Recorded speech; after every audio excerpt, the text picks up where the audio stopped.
ओम नमो भगवते वासुदेवाय। ओम नमो भगवते वासुदेवाय। ओम नमो भगवते वासुदेवाय। नारायण नमस्कृत्य नरं चैव नरोत्तमं देवीं सरस्वतीं व्यासं ततो जयम् उदीरये।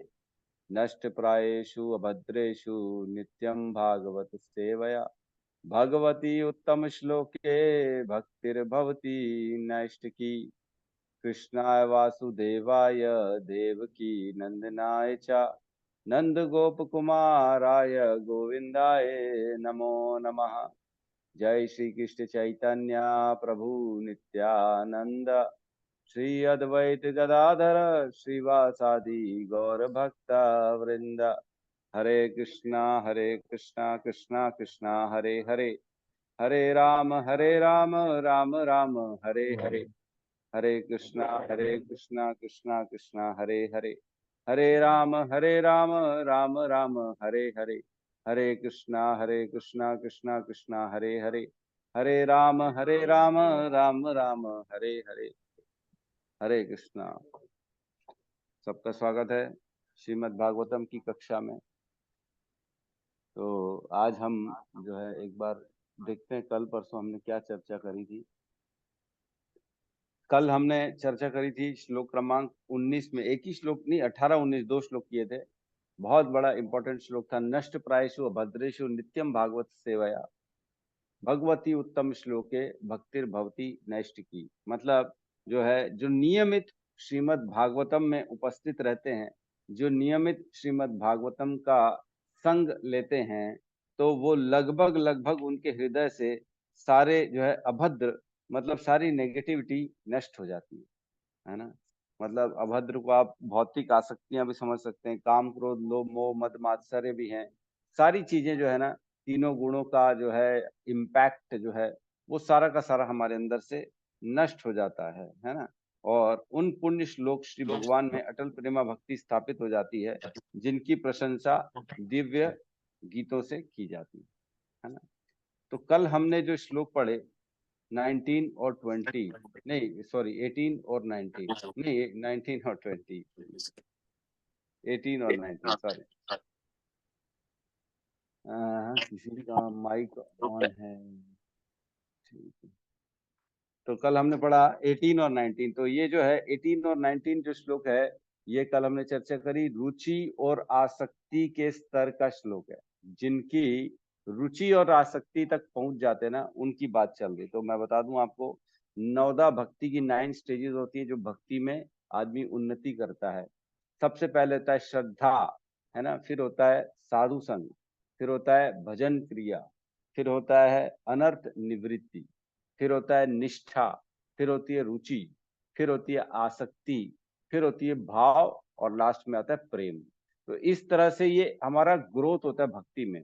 सबसे पहले श्रद्धा आएगी, फिर उसके बाद जो है, श्रद्धा आएगी तो आदमी साधु संग करेगा, साधु संग करेगा तो आदान प्रदान करेगा, आज साधुओं की सेवा करेगा, साधु सेवा करेगा तो उसका इंटरेस्ट बढ़ जाएगा और कृपा मिलना चालू हो जाएगी।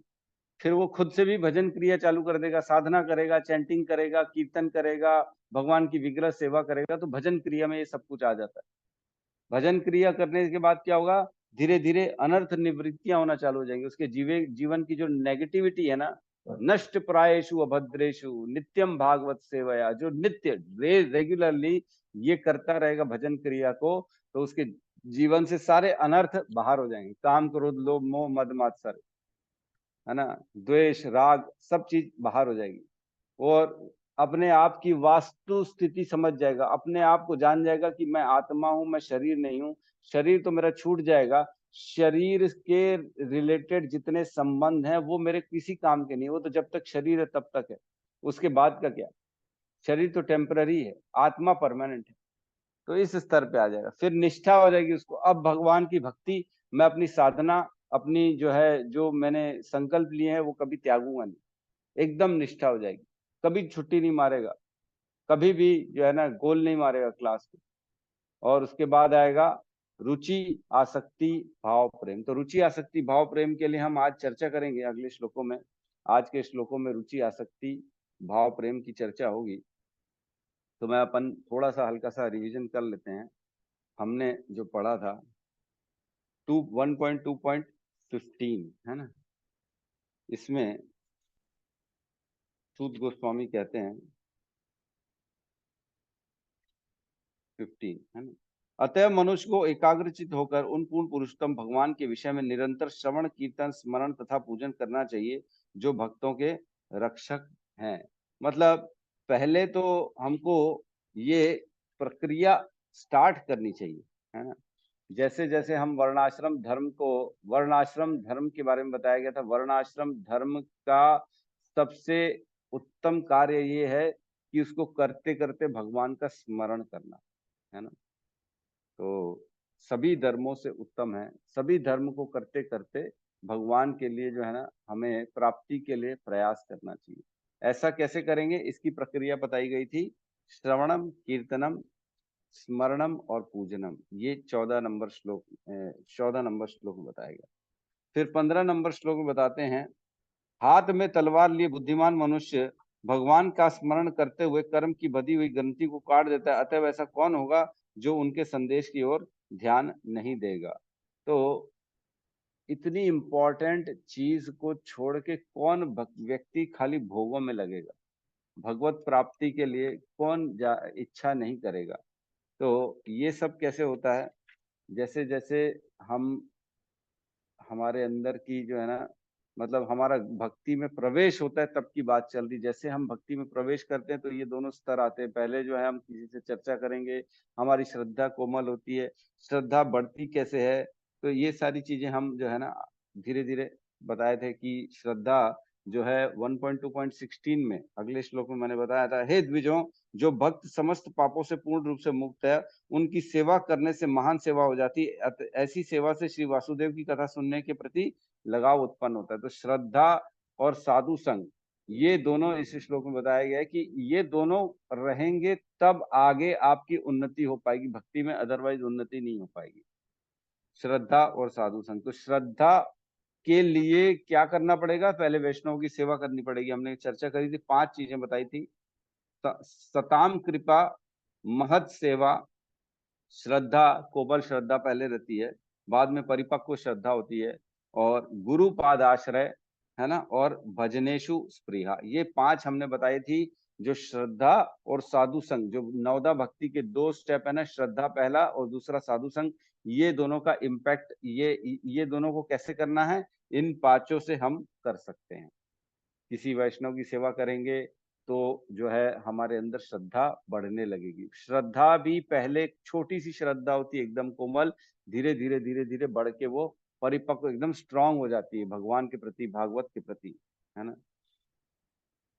फिर हमने आगे पढ़ा पर चर्चा करी 17वें नंबर श्लोक में।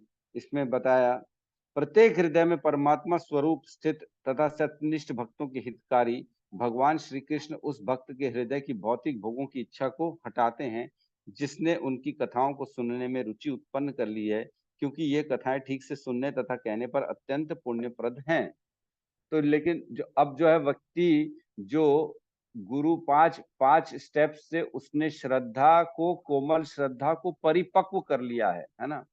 पहले इनिशियल जिसको है बोलते हैं क्यूरियोसिटी, जिज्ञासा जो होती है ना, वो करता है, भाई समझे हैं क्या, फिर किसी साधु के पास जाएगा, उनकी सेवा कर लेगा, या किसी भक्तों की सेवा कर लेगा, या जो है ना सुन लेगा गलती से किसी के मुख से कोई प्रवचन। तो धीरे धीरे वो श्रद्धा बढ़ती है, साधु संग करने से वो श्रद्धा एकदम स्ट्रांग हो जाती है। ठीक है, कोमल श्रद्धा को स्ट्रांग बनाने के लिए शुरू के दोनों स्टेप हैं, पहला श्रद्धा और दूसरा साधु संग। ये दोनों के बाद आता है श्लोक नंबर 17। तब कहते हैं, अब जो भक्त जो है सच्चा भक्त है, जिसके हृदय में अब परिपक्व श्रद्धा बन चुकी है, वो क्या करता है, वो भगवान की कथाओं को सुनने में रुचि उत्पन्न कर लेता है, और उसको उत्पन्न करने से भगवान जो है उसके हृदय की सारी चीजों को, मल को, जो भौतिक आसक्तियां हैं उनको हटा देते हैं। विधुनोति सुहृत सताम, भगवान धोते हैं बैठ के। तो ये हो गई अनर्थ निवृत्ति की स्टेज। अब इसके दिल से सारी की सारी चीजें खत्म होने लगी खराब चीजें। फिर हमने पढ़ा 18वें नंबर में, कल वाले में, नष्ट प्रायेषु अभद्रेषु नित्यम भागवत सेवया भगवती उत्तम श्लोके भक्तिर्भवती नष्ट की। अब जो है ना, ये नियमित करेगा वो।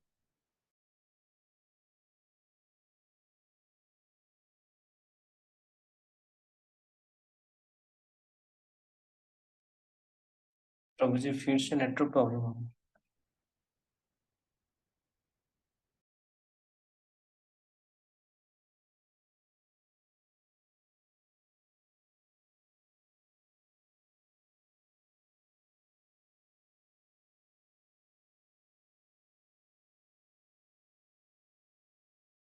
हरे कृष्णा। मैं बाहर चला गया था, पता नहीं कैसे। रिवीजन लगता है अच्छा नहीं लग रहा है। सीधा प्रवेश करना है क्या? तो नष्ट प्रायेषु अभद्रेषु, तो प्राय प्राय अनर्थ निवृत्तियां सारी की सारी इसमें हो जाती है, निष्ठा के स्तर पर पहुंच जाता है। फिर 19वें नंबर श्लोक में बताया, जो 19 नंबर श्लोक है रुचि और आसक्ति के लिए है, हमने कल पढ़ा। ज्यों ही हृदय में अटल प्रेम भक्ति स्थापित हो जाती है, प्रकृति के रजोगुण तथा तमो गुण के प्रभाव जैसे काम इच्छा तथा लोभ हृदय से लुप्त हो जाते हैं, तब भक्त सत्व गुण में स्थित होकर परम सुखी हो जाता है। तो रुचि और आसक्ति में सुखी हो जाता है वो। उसके अंदर से सारे के सारे काम क्रोध लोभ मोह मद मात्सर्य का प्रभाव खत्म हो जाता है। उसके अंदर से राग द्वेष खत्म हो जाता है। अब वो भगवान के प्रति बहुत ज्यादा आसक्त है, अब उसको भगवान ही चाहिए। रुचि और आसक्ति, रुचि में और आसक्ति में भेद क्या है?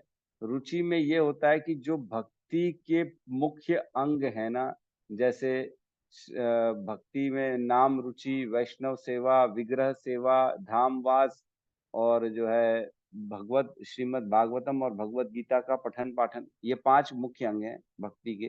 तो इनके प्रति वो इंटरेस्ट बढ़ जाता है रुचि में। और आसक्ति में क्या होता है? भगवान से उसकी आसक्ति हो जाती है। समझ रहे हैं? पहले रुचि होगी, फिर आसक्ति होगी। रुचि किस में होगी?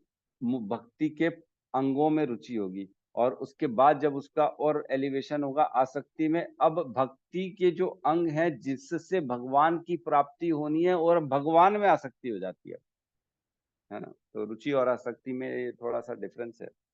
ठीक है, तो आज हम 20 नंबर लेंगे, जो भाव और प्रेम की चर्चा करेंगे इसमें, है ना। तो नवदा भक्ति की 9 स्टेजेस हैं, मैंने बताया। श्रद्धा पहली, जो कि कोमल श्रद्धा होती है, और साधु संग सेकंड। जब कोमल श्रद्धा से व्यक्ति साधु संग करता है, सुन लेता है, जिज्ञासु होता है, चलो देख लेते हैं क्या है क्या नहीं है, तो सुनने से वो श्रद्धा परिपक्व श्रद्धा हो जाती है। और उसके बाद फिर वो स्वयं भजन क्रिया चालू कर देता है। फिर उसके बाद जो है अनर्थ निवृत्तियां होना चालू हो जाती हैं। अनर्थ निवृत्ति के बाद जो है निष्ठा आ जाती है। अब इसको छोड़ेगा नहीं किसी भी परिस्थिति में। निष्ठा के बाद रुचि, आसक्ति, भाव, प्रेम, 9 स्टेजेस हैं। 9 स्टेजेस की चर्चा चल रही है अभी 1.2 में, है ना। पहला कैंटो, दूसरा अध्याय, श्लोक नंबर हमने चर्चा करी 15 से लेके 21 तक। इसमें जो है, मैंने पहले भी बताया था, इसमें भक्ति की प्रोसेस के बारे में चर्चा चलेगी, है ना। 15 से 21 में आप लिख सकते हैं, नवदा भक्ति की प्रोग्रेस की चर्चा 1.2.15 से लेके 1.2.21 तक की गई है। ठीक है, तो 20 नंबर श्लोक को हम लेते हैं, साथ में दोहराएंगे सबके सब। एवं प्रसन्न मनसो एवं प्रसन्न मनसो भगवत भक्ति योगतः भगवत भक्ति योगतः भगवत तत्व विज्ञानम भगवत विज्ञानम् मुक्त संगस्य जायते मुक्तसंगस्य जायते।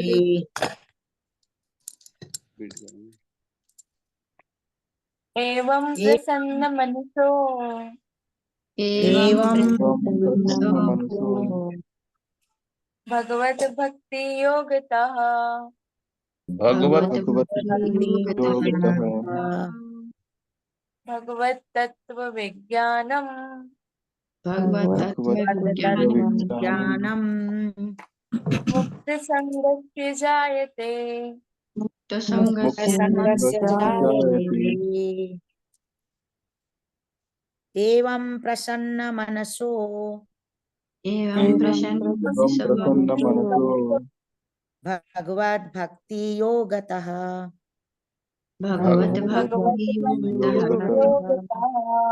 भगवत तत्व विज्ञानम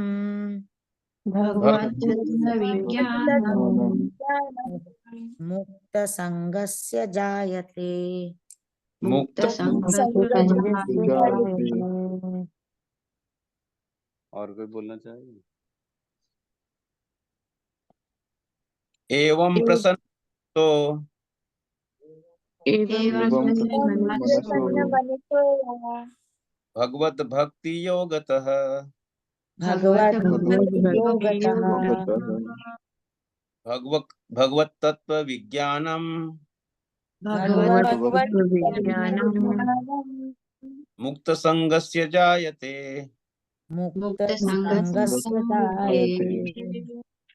अनुवाद: इस प्रकार शुद्ध सत्व में स्थित होकर जिस मनुष्य का मन श्री भगवान की भक्ति के संसर्ग से प्रसन्न हो चुका होता है, उसे समस्त भौतिक संगति से मुक्त होने पर श्री भगवान का वास्तविक वैज्ञानिक ज्ञान विज्ञान तत्व प्राप्त होता है।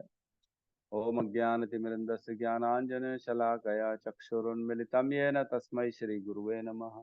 श्री चैतन्य मनोभीष्टं स्थापितं येन भूतले स्वयं रूप कदा मह्यं ददाति स्वपदान्तिकं। वन्देऽहं श्रीगुरु श्रीयुतपदकमलं श्रीगुरून् वैष्णवांश्च श्रीरूपं सागरजातं सहगण रघुनाथान्वितं तं सजीवं साद्वैतं सावधूतं परिजनसहितं कृष्ण चैतन्य देवं श्री राधा कृष्ण पादान सहगण ललिता श्री विशाखान्वितांश्च। हे कृष्ण करुणा सिंधु दीन बंधु जगतपते गोपेश गोपिका कांता राधा कांत नमस्तुते। तप्त कंचन गौरांगी राधे वृंदावनेश्वरी वृषभानु सुते देवी प्रणमामि हरिप्रिये। वाञ्छाकल्पतरुभ्यश्च कृपा सिन्धुभ्य एव च पतितानां पावनेभ्यो वैष्णवेभ्यो नमो नमः।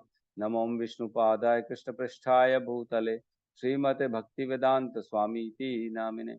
नमस्ते सरस्वते देवे गौरवाणी प्रचारिणे निर्विशेष शून्यवादी पाश्चात्य देश तारिणे। जय श्री कृष्ण चैतन्य प्रभु नित्यानंद श्री अद्वैत गदाधर श्रीवासादि गौर भक्त वृंद। हरे कृष्णा कृष्णा कृष्णा हरे हरे, हरे राम राम राम हरे हरे। हरे कृष्णा। बड़ा ही सुंदर श्लोक है। भाव और प्रेम की चर्चा हो रही है ना। इन दोनों श्लोकों में भाव और प्रेम की चर्चा करेंगे हम कि कैसे हम भक्ति में जो सबसे ऊपर स्थित हो जाता है, भाव और प्रेम के स्तर पर आ जाता है, उसके क्या लक्षण हैं और कैसे वो स्थिति प्राप्त होती है ना। तो इस श्लोक में कहा है एवं, एवं मतलब इस प्रकार। तो किस प्रकार किस प्रकार? तो पिछले श्लोकों में हमने पढ़ा नित्यम भागवत सेवाया करने से हमारे हृदय की सारी ग्रंथियां नष्ट हो जाती है ना, और उसके अंदर प्रेमा भक्ति स्थापित हो जाती है रेगुलर करने से, और उसके अंदर से भौतिक आसक्तियां खत्म हो जाती हैं। रजोगुण और तमोगुण का प्रभाव लगभग खत्म हो जाता है और वो शुद्ध सत्व में स्थित हो जाता है। हमने पढ़ा था 19 नंबर में कि वो सत्वे प्रसिद्ध थी, अब वो शुद्ध सत्व में पहुंच जाएगा, अब वो गुणों से पार हो जाएगा, है ना। तो कहाँ चला जाएगा? अब वो भाव और प्रेम की स्थिति में आ जाएगा। अब उसके अंदर हृदय में केवल भगवान है और कोई नहीं है। हम जानते हैं भाव की स्थिति जड़ भरत की थी। भरत महाराज की भाव के स्तर तक पहुंच गए थे। पहले जीवन में वो भाव के स्तर पे थे और भाव के स्तर से भी गिर गए थे। हम जानते हैं हिरण के प्रति आसक्त हो गए थे। उसके बाद उनका अगला जीवन हिरण का हुआ। उसके बाद जड़ भरत बने। जड़ भरत की स्थिति जो थी उनकी, वो प्रेम की आसक्ति थी, प्रेम वाला स्तर था उनका। कैसे देखते हैं हम, जब भरत महाराज थे, अब तब उनको फिर भी भौतिक चीजों का हल्का फुल्का जो देखते हैं हम, हिरण के प्रति वो आसक्त हो गए। हिरण एक्चुअल में उसकी माता मदर हिरण ने बेबी हिरण को जन्म दिया और भाग गई वो, क्योंकि शेर पड़ा हुआ था पीछे, है ना। और ये जड़ भरत महाराज देखे, जो भरत महाराज हैं, उन्होंने देखा कि ये बेबी हिरण जो है, छोटा सा नवजात हिरण जो है, इसकी कौन रक्षा करेगा, शेर भी आने वाला है, जंगली जानवर घूम रहे हैं। तो उन्होंने वैष्णव जो है सेवा, मतलब जो है वैष्णव का जो गुण है जीव दया, वो दिखाते हुए उन्होंने हिरण को लेके आ गया अपने पास, क्योंकि छोटा नवजात शिशु है, बोले कौन देखेगा, चलो मैं लेके जा देता हूँ। तो उन्होंने उसकी रक्षा हेतु ले आए और जो है अपने आश्रम में रखा। और जैसे देखते छोटा सा बेबी था वो, तो थोड़ा सा केयर तो छोटा बेबी नीड करता ही है, कोई भी छोटा बच्चा चाहिए उसको केयर। तो उन्होंने उसकी केयर करी और धीरे धीरे उसमें जो है प्रेम आ गया। सोचो, वही भरत महाराज जो संपूर्ण पृथ्वी के सम्राट थे, और जो अपने पत्नी और बच्चों का त्याग करके आ गए थे जंगल में भगवान की प्राप्ति के लिए, उनको हिरण से आसक्ति हो गई। भाव के स्तर से गिरने की संभावना बनी रहती है, लेकिन प्रेम के स्तर से गिरने की संभावना कभी नहीं होती। जो प्रेम के स्तर पे चला जाता है वो कभी भी नीचे नहीं गिरता।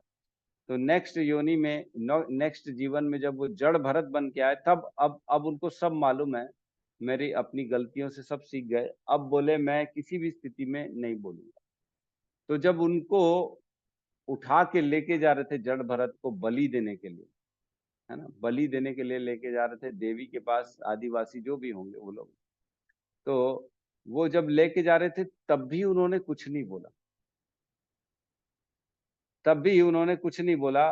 वो समझ गए थे कि शरीर छूटेगा तो मेरे को तो भगवान की प्राप्ति होगी, शरीर के छूटने से कोई लेना देना नहीं है। और वही गलती उन्होंने पिछले जीवन में कर दी थी, हिरण के प्रति, उसके शरीर छूटने और उसकी मृत्यु, जन्म मृत्यु के प्रति वो थोड़े से ये देख रहे थे कि जीवन चला जाएगा। लेकिन अब अपने जीवन की जब बात आई जड़ भरत के रूप में, तब उन्होंने कुछ भी नहीं कहा। बोले भले मर जाए तो मर जाए, मरने से क्या फर्क पड़ना है, शरीर ही तो छूटेगा, मेरी तो भगवत प्राप्ति हो जाएगी। अब जब उनको लेके गया बलि देने के लिए, उनको मारने के लिए तलवार ही उठाए थे, तब जाके जो है ना स्वयं साक्षात जो है माता पहुंच गई और काली माता ने सबका नाश कर दिया, सबको खत्म कर दिया। तो उन्होंने चूं तक नहीं करी, उन्होंने तब भी नहीं बोला, जो जीवन भर नहीं बोले, वो तब भी नहीं बोले जब उनकी मृत्यु का भी समय आ गया। ये था प्रेम का स्तर। तो यहाँ कह रहे हैं, एवं इस प्रकार प्रसन्न मनस, जो भगवत भक्ति, प्रेमा भक्ति प्राप्त कर लेता है ना, उसकी बात चल रही है, प्रसन्न हो जाता है वो मन से, उसको कोई भी शोक नहीं सताता। ब्रह्म भूत प्रसन्नात्मा न शोचती न कांक्षति, समम सर्वेषु भक्तेषु, नहीं, समम सर्वेषु भूतेषु मद भक्ति लभते पराम। उसी को परम मेरी भक्ति प्राप्त होती है, जो इस स्टेज में आ जाता है, जो ब्रह्म भूत की स्थिति है, और प्रसन्न हो जाता है, हर चीज में हमेशा प्रसन्न रहता है। उसको आप कितना भी तकलीफ दोगे तो भी वो प्रसन्न रहेगा। न शोचती न कांक्षति, कभी भी कोई आकांक्षा नहीं करता, न किसी चीज की शोक करता है। और मद भक्ति लभते पराम, ऐसी स्थिति में मेरी परम दिव्य प्रेमा भक्ति प्राप्त हो पाती है, अदरवाइज नहीं हो पाती।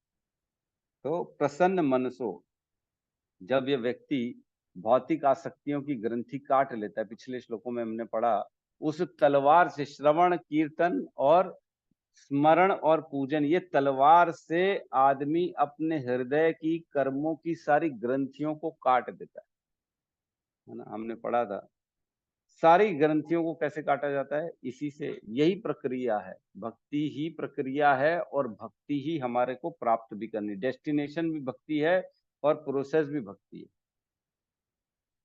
है ना। प्रोसेस भी भक्ति है और डेस्टिनेशन भी भक्ति है। प्रोसेस जो भक्ति है उसको कहते हैं साधना भक्ति, और जो डेस्टिनेशन भक्ति है उसको कहते हैं प्रेमा भक्ति।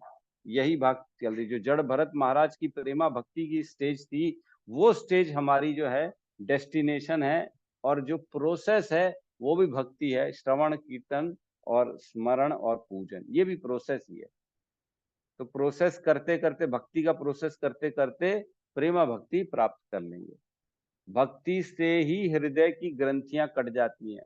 भक्ति का प्रोसेस जो कथा श्रवण कीर्तन है, उसी से ही व्यक्ति का हृदय शुद्ध होता है ना, उसी से रुचि उत्पन्न होती है भगवान के प्रति।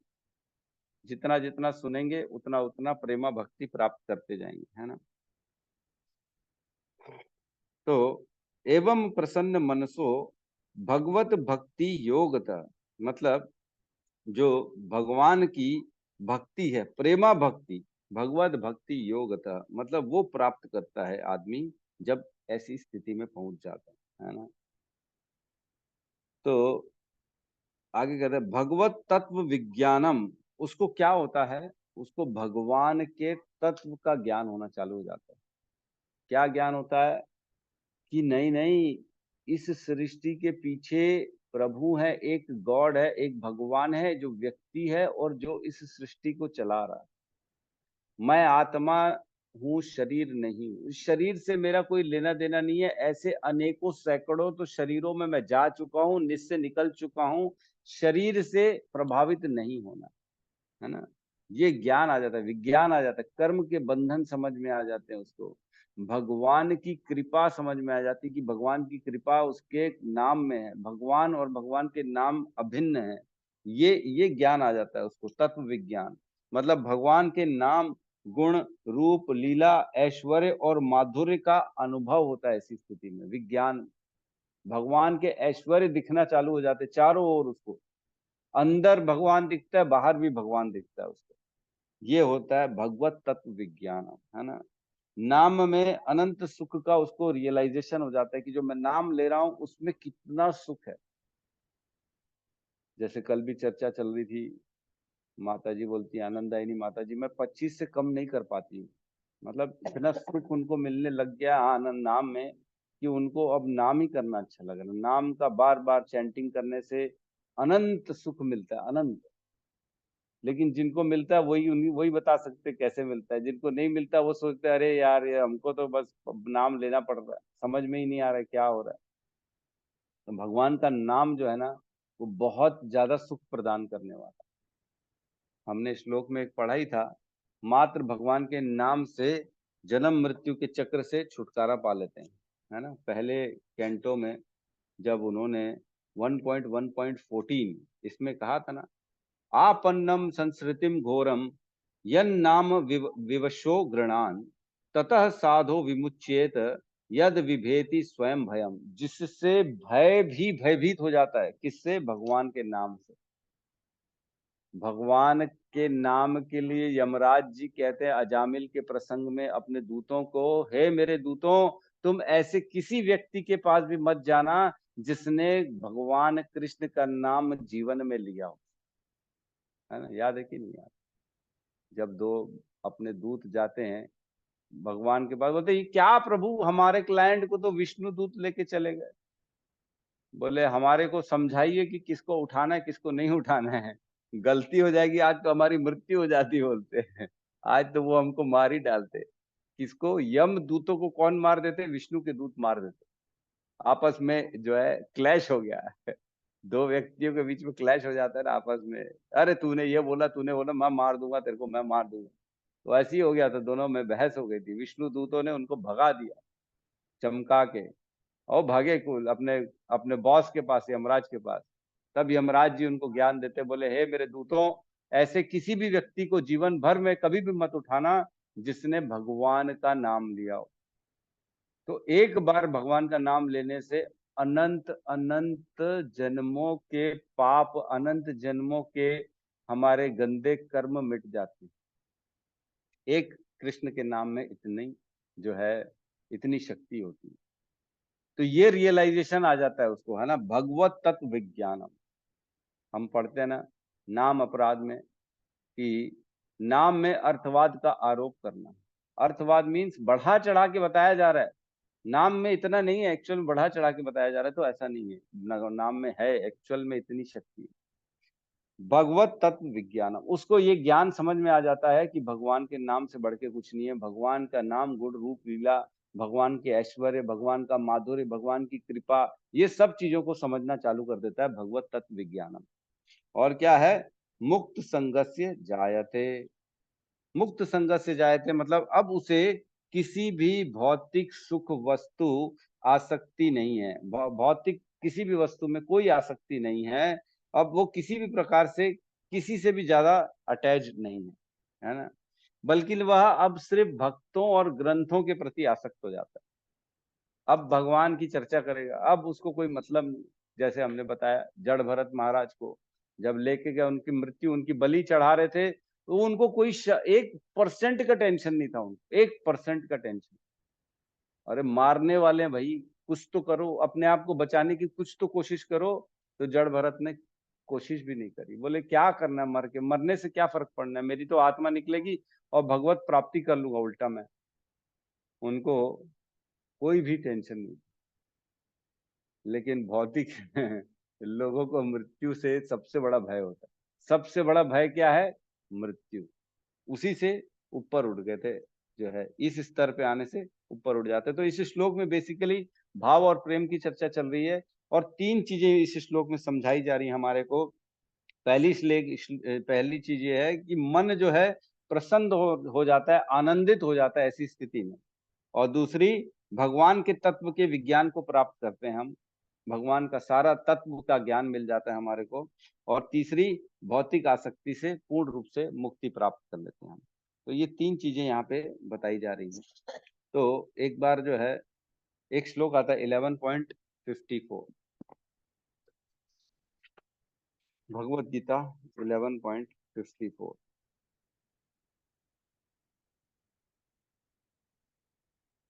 इसमें कहते हैं, हे अर्जुन, केवल अनन्य भक्ति द्वारा मुझे उस रूप में समझा जा सकता है जिस रूप में मैं तुम्हारे समक्ष खड़ा हूं, और इस प्रकार मेरा साक्षात दर्शन भी किया जा सकता है। केवल इसी विधि से तुम मेरे ज्ञान का रहस्य को पा सकते हो, है ना। हमने पढ़ा था, भक्त्या तु अनन्य शक्य अहम अहम एव विध अर्जुन ज्ञातुम दृष्टुम च तत्वेन प्रविष्टुम च परंतप। हे परंतप, सारा ज्ञान तेरे को मेरी भक्ति से प्राप्त हो जाएगा कि मैं कौन हूं, मैं कैसे कृपा करता हूं, कैसे संसार काम करता है, कैसे लोग भटक रहे हैं, कैसे माया शक्ति लोगों को उलझा रही है अपने अपने जो है अपने चंगल में, है ना। माया शक्ति को क्रॉस करना है तो मेरी भक्ति को पास आना पड़ेगा। मेरी भक्ति करोगे तब माया तुमको छोड़ देगी, अन्यथा नहीं छोड़ पाएगी। नहीं तो तुम क्या करोगे?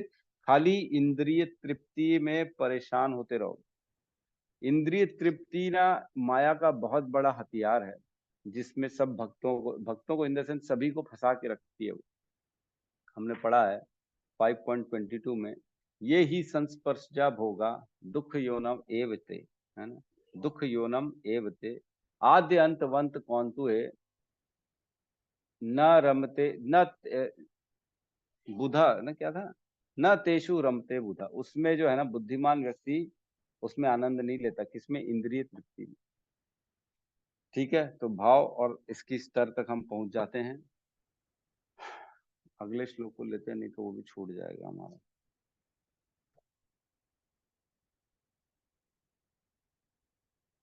तो यहाँ पे जगत से पूरी तरह से निरासक्त हो जाता है व्यक्ति जब भाव और प्रेम की स्थिति पे आता है ना। तो अब इसके भी उच्च और इसके बाद क्या होता है उसकी स्थिति का वर्णन करता है 21 नंबर श्लोक। जब व्यक्ति को भाव प्रेम तक पहुंच जाता है तब उसको अपने स्वरूप की सिद्धि हो जाती है कि मैं एक्चुअल में हूं कौन। हमारा सबका एक स्वरूप है, हम भगवान के सेवक हैं।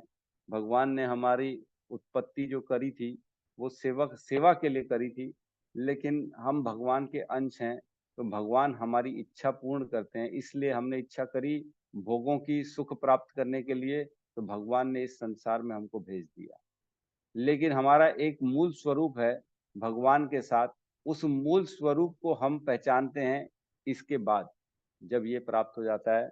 जैसे कि हिज होलीनेस जय पताका स्वामी जी जब इंडिया आए तो प्रभुपाद उनको यहाँ की नागरिकता दिलाने के लिए किसी को बोल रहे थे, तो उनको सिटीजनशिप मिल नहीं पा रही थी। ये सच्ची घटना है ना। हिज होलीनेस जय पताका स्वामी महाराज जो मायापुर में हैं, जो बहुत बड़े हमारे आचार्य हैं इस्कॉन के, जिन्होंने बहुत सारे भक्तों को दीक्षा दी। मेरे ख्याल से लाख भक्तों की जो संख्या उनकी होने वाली है, कि हो गई होगी मेरे को नहीं मालूम, लेकिन उनसे ज्यादा किसी ने भी अभी तक दीक्षा दी नहीं है ना। तो ऐसे हैं हिज होलीनेस जय पताका स्वामी महाराज। जब उनको दीक्षा दिलाने के लिए बोल रहे थे प्रभुपाद, तो व्यक्ति सामने वाला बोल रहा था बहुत मुश्किल है, इनको नहीं मिल पा रही है यहाँ की जो है सिटीजनशिप इंडिया की। पुरानी बात है, जब वो बाहर से आए थे, मेरे ख्याल से रशिया से आए थे वो, तो उनको दिलाने के लिए, तो तब बोले तुम जानते नहीं हो इनको, ये कौन है? प्रभुपाद बोले ये चैतन्य महाप्रभु के पार्षद हैं। तो उनके मुख से उनका जो मूल जो स्वरूप है वो रिवील हो गया सबके सामने, कि तुम जानते नहीं हो ये कौन है। जय पताका स्वामी महाराज के लिए बोलते हैं, जो है परम पूज्य जय पताका स्वामी महाराज के लिए प्रभुपाद जी कहते हैं कि ये चैतन्य महाप्रभु के पार्षद हैं। सोचो, मतलब ऐसे ऐसे इतने इतने उच्च कैटेगरी के हमारे इस्कॉन में आचार्य हैं, गुरु हैं, जिनकी कितनी बड़ी स्थिति है। प्रभुपाद कहते हैं I know the back door of Golok Vrindavan, मेरे को पीछे का दरवाजा मालूम है। प्रभुपाद बोलते हैं जो 16 माला करेगा, जो 4 नियम फॉलो करेगा, जो मेरे दिए हुए निर्देशों को फॉलो करेगा, उसको मैं लेके जाऊंगा भगवत धाम। तो मतलब इतनी शक्ति है उनको कि वो भगवत धाम ले जा सकते हैं, और कोई नहीं ले जा सकता। जिनके पास शक्तियां होती है, जो भगवान के निज, भगवान के पार्षद होते हैं, वही ये सब काम कर सकते हैं, और कोई नहीं कर सकता। ठीक है, तो 21 नंबर श्लोक को लेते हैं हम साथ में। विद्यते हृदय ग्रंथि, विद्यते हृदय ग्रंथि, छिद्यन्ते सर्व संशया, छिद्यन्ते सर्वसंशया, क्षीयन्ते चा अस्य कर्माणि, क्षीयन्ते क्षीयन्ते च कर्माणि, द्वष्ट एव आत्मनीश्वरे, दृष्ट एव आत्मनीश्वरे। आत्मनीश्वरे। विद्यते हृदय ग्रंथि, भिद्यते हृदय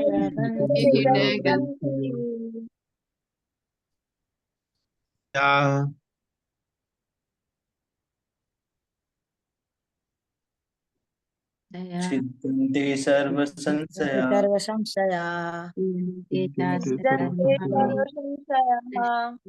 क्षीयन्ते अस्य कर्माणि, क्षीयन्ते चास्य कर्माणि, दृष्ट आत्मनीश्वर ईश्वरे। दृष्ट एव आत्मनीश्वरे।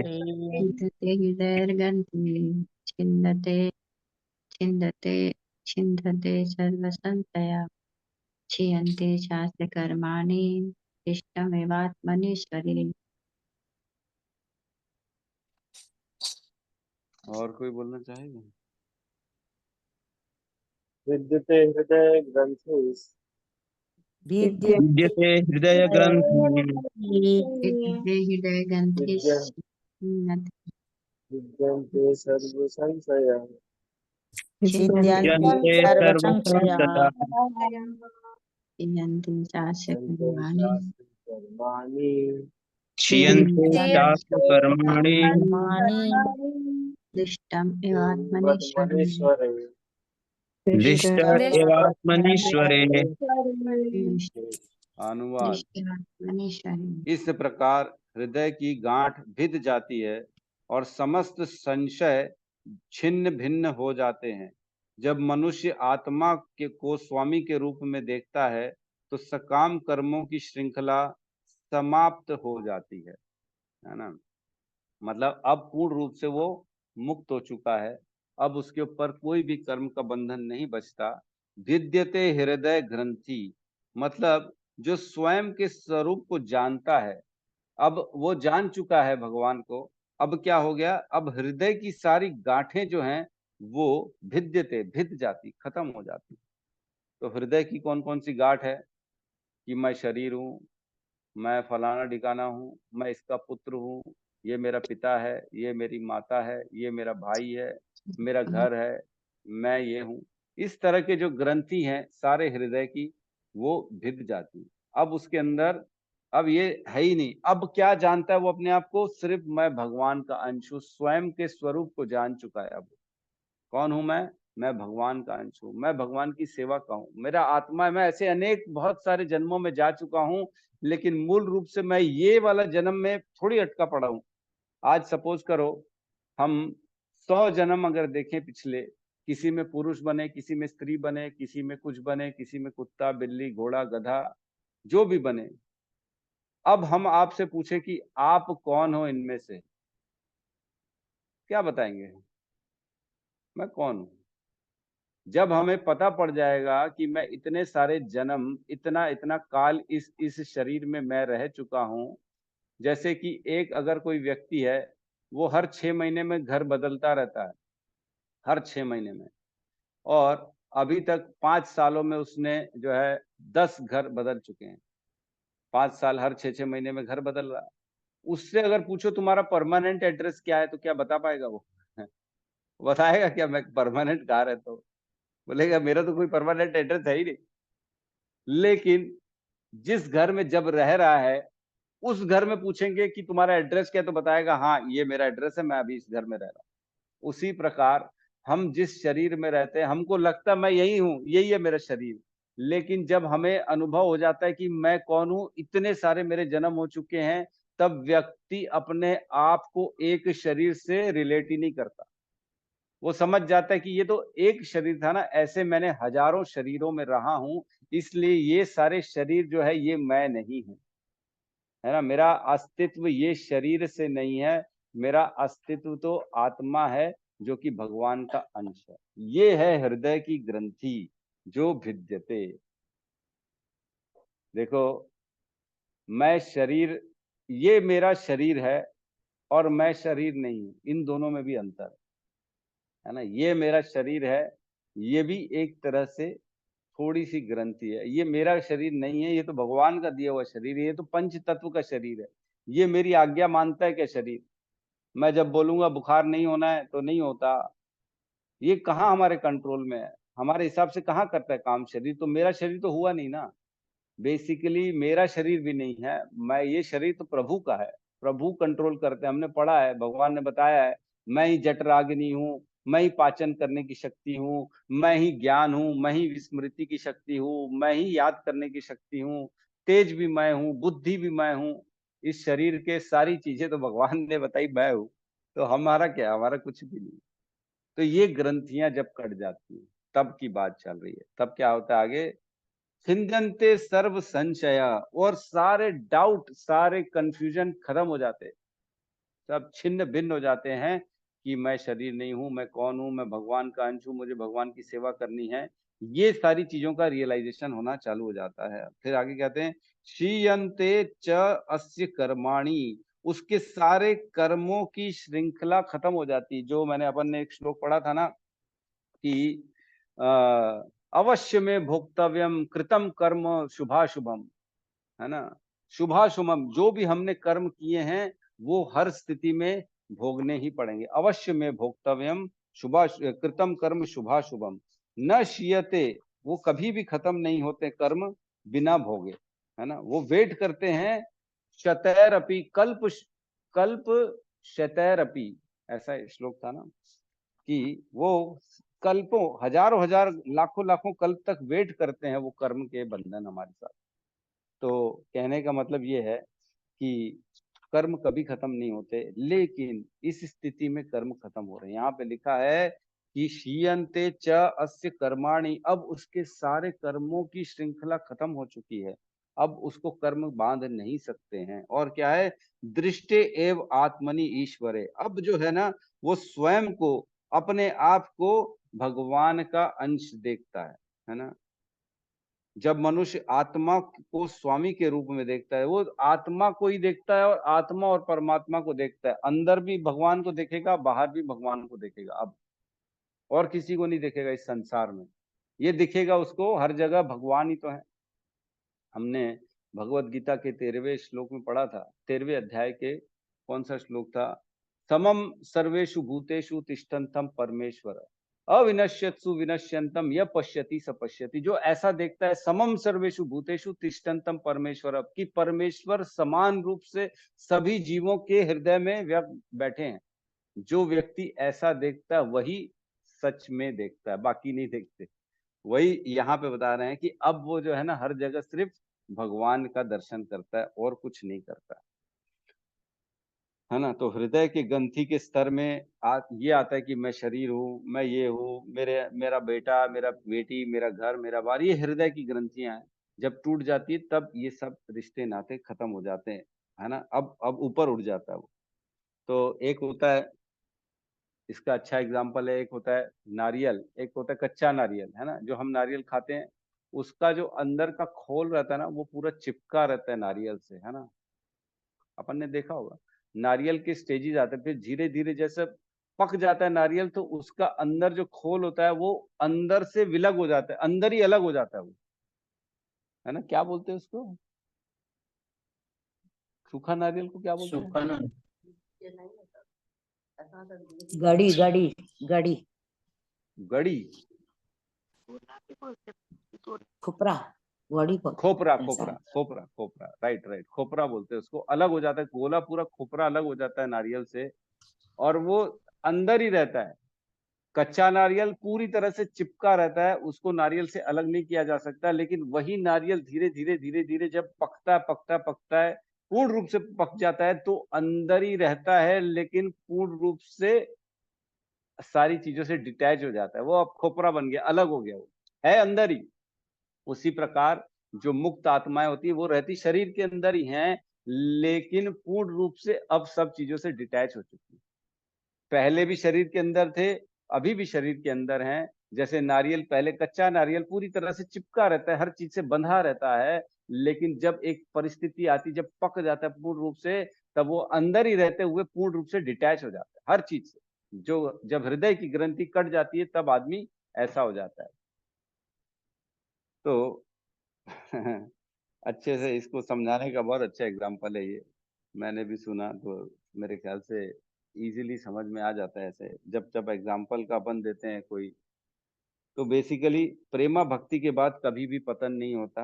प्रेमा भक्ति भाव के स्तर में जो होता है ना, भगवान, अब भाव और प्रेम का हम थोड़ा सा डिफ्रेंशिएट करते हैं कि भाव और प्रेम में क्या अंतर है। तो भाव के स्तर में भगवान का आंशिक रूप से अनुभव होता है, लेकिन प्रेम के स्तर में पूर्ण रूप से भगवान का अनुभव हो जाता है ना। भगवान का थोड़ा थोड़ा मतलब ज्ञान रहता है, रियलाइजेशन जो कहते हैं ना वो नहीं रहता। ज्ञान रहता है कि ये भगवान है, भगवान ऐसे हैं, भगवान वैसे हैं, भगवान ये हैं, भगवान तो अखिल ब्रह्मांड नायक हैं, भगवान विशाल हैं। जैसे भगवान ने अर्जुन को अपना स्वरूप दिखाया था, उसमें सब कुछ दिखा दिया था, सारे देवी देवता भगवान के शरीर में वास करते हैं, ये ज्ञान हो जाता है। लेकिन भाव के बाद जब प्रेम में आता है तो वो सारी चीजें वो अनुभव करना चालू करते हैं। जैसे रसगुल्ला है, हम बताएंगे रसगुल्ला मीठा होता है, सफेद होता है, चाशनी में डूबा रहता है, उसको नीचे दबाओ तो सारी चाशनी निकल जाती, खाओ तो मजा आता है, मीठा ऐसा लगता है, बड़ा सॉफ्ट होता है। ये हमने बता दिया, लेकिन अनुभव तो तभी होगा ना जब खाओगे। बताने से थोड़ी समझ में आएगा कि क्या है क्या नहीं। तो अनुभव कर लेता है कौन सी स्थिति में, जब वो इस स्थिति में, प्रेमा भक्ति की स्थिति में आ जाता है वो। ठीक है, तो ये है, इस स्थिति को कहते हैं स्वरूप सिद्ध सिद्ध स्थिति, है ना। ये वाली जो है स्थिति 21 नंबर श्लोक जो है, व्यक्ति को अपना स्वरूप पता पड़ जाता है कि मैं भगवान के धाम में कौन से स्वरूप में हूँ। बहुत सारे हमारे गुरु आचार्य हैं जिनको अपने स्वरूपों का अनुभव हो जाता है, इसी रहते रहते अनुभव हो जाता है। हमारे में बताते हैं ये भगवान की मंजरी है, ये भगवान यशोदा मैया के असिस्टेंट हैं, ये भगवान की निज जो है ना सखा हैं। ये सारी चीजों का अनुभव हो जाता है जब प्रेमा भक्ति में आदमी आता है। तो सोचो, यहाँ रहते रहते मालूम है उसको मेरी क्या परिस्थिति गोलोक में है, ऐसा हो जाता है। ठीक है, तो किसी का कोई प्रश्न है तो ले सकते हैं।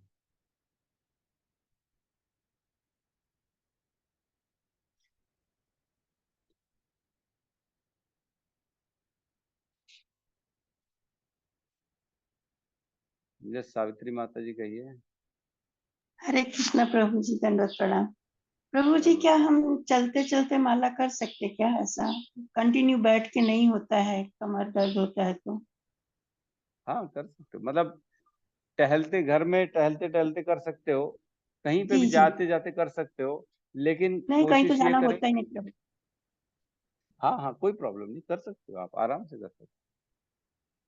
जी ध्यान प्रभु माला जी। में रहना चाहिए, मतलब सुनना और बोलना भगवान का नाम है सुनना है, जी बस ये है। धन्यवाद प्रभु जी। प्रभु जी, ऐसे कल आप भक्ति मतलब हम जो करते हैं उसका हमें आगे मिलता है, ऐसा कल प्रश्न चल रहा था ना। तो अभी एक लड़की एक्सपायर हो गई 20 महीने की, तो उसका सब अंग दान दे दिया, तो उसको क्या मिलेगा? उसने तो कुछ किया ही नहीं। देखो ऐसा होता है, जो बच्चे कम आयु में जिनकी जो प्राण छूट जाते हैं ना, तो कहते हैं जनरली ऐसे कहा जाता है कि जो छोटे से शिशु है, भ्रूण हत्या हो गई, भ्रूण में मर गया या कुछ और, तो उनके जीवन में ना थोड़े से कर्म के बंधन बचे रहते हैं, बस उनको भोगने के लिए भेजा जाता है। बस अब ये एक दो बंधन बचे, इसको निपटा के वापस गोलोक वृंदावन आ जाओ, अब वैकुंठ चले जाओ। हरी तो तो जो छोटे शिशु जो एकदम छोटे होते हैं ना, जनरली ऐसा बोला जाता है कि ये एक मुख्य कारण हो सकता है कि उनके थोड़े से कर्म बचे थे, बाकी उन्होंने सब कंप्लीट कर लिया, भगवान की भक्ति उक्ति कर ली, अब उनको भगवत धाम जाना है, लेकिन एक कर्म नहीं कटा तो उसको काटने के लिए आते हैं, और उसके बाद वो पहुंच जाते भगवत धाम सीधा, ऐसा कहा जाता है। जी प्रभु जी, वही 20 महीने की बच्ची, उसका सब अंग विंग दान दिया, लेकिन सब घर वालों ने दिया, उसने तो कुछ नहीं किया। तो मुझे ऐसा थोड़ा सा लगा कि प्रभु जी से पूछूं, मतलब उसका क्या होएगा फिर? उसने तो कुछ। हरे कृष्ण प्रभु जी। हरे कृष्ण। और किसी का कोई प्रश्न है तो हम ले सकते हैं। हरे कृष्ण प्रभु जी, दंडवत प्रणाम। प्रभु दंडवत जी, जो प्रणाम। ज्ञान की तलवार में चौथा पॉइंट जो है पूजन पूजा बताए, वो मतलब पूजा मतलब क्या क्या है प्रभु जी? साधना है ना उसका मतलब? विधियां हैं, हाँ साधना है। हमको जो चैंटिंग है, भगवान की पूजा का मतलब क्या है? भगवान की प्रशंसा करना, भगवान के बारे में बताना, उनकी शरणागति करना, उनका नाम लेना, ये सारी पूजा की विधि है ना। और जैसे जो हमारे गुरु आचार्य हैं, हम उनकी भी पूजा करते हैं। तो उनकी पूजा में क्या करते हैं, उनकी कीर्ति, उनको उनके सामने दिया बत्ती दिखा देते हैं कि आपने मेरे जीवन का अज्ञान दूर कर दिया। तो ये सारी पूजन की विधियां हैं। जी प्रभु जी। जी ठीक है।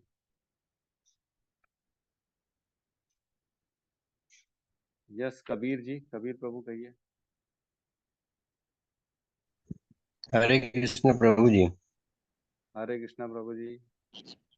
लाभ कर्म जो बताए थे प्रभु जी, उसमें कर्म अकर्म विकर्म बताए थे, तो अकर्म में क्या क्या नहीं करना चाहिए, और विकर्म में शास्त्र के अपोजिट कर्म करना, नॉनवेज खाना, दारू पीना, लेकिन अकर्म के बारे में नहीं बताया था।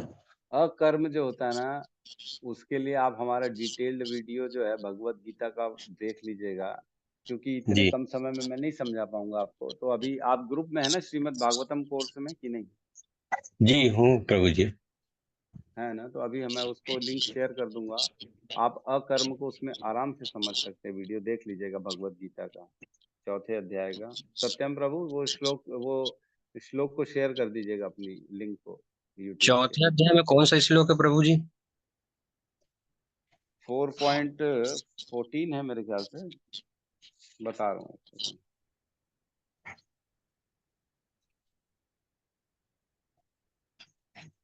नहीं 14 नहीं है, 16 है प्रभु जी। 16 17 ये दोनों आप देख लीजिएगा। तो इसमें आपको विकर्म अकर्म और कर्म, इन तीनों का भेद समझ में आ जाएगा, 16 और 17। ओके प्रभु जी। ठीक है, सत्यम प्रभु शेयर कर दीजिएगा दोनों के लिंक ग्रुप में आप। ठीक है जी प्रभु। जी, ठीक है। तो एक छोटा सा अनाउंसमेंट है कि हम आज जो है ना, मैं ग्रुप में एक वो QR कोड शेयर करूंगा मंदिर का, इस्कॉन मंदिर का। तो आप लोग यथाशक्ति जो संभव हो सके आप उसमें दान देने की कृपा करें, क्योंकि बहुत बड़ा आयोजन हो रहा है यहाँ रायपुर इस्कॉन रायपुर में। भगवान की प्राण प्रतिष्ठा हो रही, भगवान बड़े मंदिर में शिफ्ट हो रहे हैं, बहुत बड़ा आयोजन हो रहा है, लाखों लाखों भक्त आने वाले हैं, बहुत सारी सेवाएं हैं, तो उन सब के लिए बहुत सारी लक्ष्मी की आवश्यकता होती है। तो उस लक्ष्मी को आपसे विनती है, देखिए मैं अपने लिए कुछ नहीं मांगता, लेकिन अब भगवान के मंदिर के लिए आपको यथाशक्ति जिसको जितनी श्रद्धा है कृपा करके थोड़ा थोड़ा दान दें, ताकि हमारा जो है ना मंदिर का कार्यक्रम कंप्लीट हो सके। जो आपको उचित लगे, जितना भी उचित लगे वो दान दें, उसमें ट्रांसफर करें, और आपसे विनती है कि उसका स्क्रीनशॉट खींच के ग्रुप में जरूर डाल दें। मैं ओपन कर दूंगा, अभी ग्रुप को ओपन कर दूंगा सभी के लिए, तो आप अपना अपना दान देके उसमें अपना जो है स्क्रीनशॉट डाल दें, ताकि हम उसको नोट कर सके कि किसके द्वारा कितना आया है, और हम वहां पे अपना अकाउंट बता सके कि हमारे ग्रुप ने इतना इतना सहयोग की राशि प्रदान करी है। तो आपको जो जितना ठीक लगता है यथाशक्ति जो ज्यादा से ज्यादा दे सकते हैं, क्योंकि बहुत बड़ी राशि है। जब तक सब मिल बांट के नहीं करेंगे तब तक ये कार्य नहीं हो पाएगा। तो आप सबसे विनती है, मेरी हाथ जोड़ के विनती है कि प्लीज जो जितनी शक्ति हो वो दे दे दान वहां पे, ताकि मंदिर का काम हो सके। ठीक है, तो अभी ग्रुप में मैं शेयर कर दूंगा, और आपसे विनती है कि स्क्रीनशॉट जरूर खींच के भेजें जितना भी आप दान देंगे उसमें, ताकि हम लिख सकें। ठीक है, तो यहाँ पे हम क्लास को क्लोज करते हैं। सब मिलके हरे कृष्ण महामंत्र का जाप कर लेते हैं। हरे कृष्णा हरे हरे कृष्णा कृष्णा कृष्णा कृष्णा हरे कृष्णा हरे हरे हरे, हरे हरे राम राम राम हरे हरे हरे। हरे। सभी सभी भक्त भक्त वृंद वृंद की की जय। जय। जगत गुरु जगतगुरु शील श्रील प्रभुपाद की प्रभुपाद जय। की जय। जय गौर आचार्य प्रेमानंदे। हरि प्रेमानंदे हरि हरि बोल। हरि बोल। हरि हरि।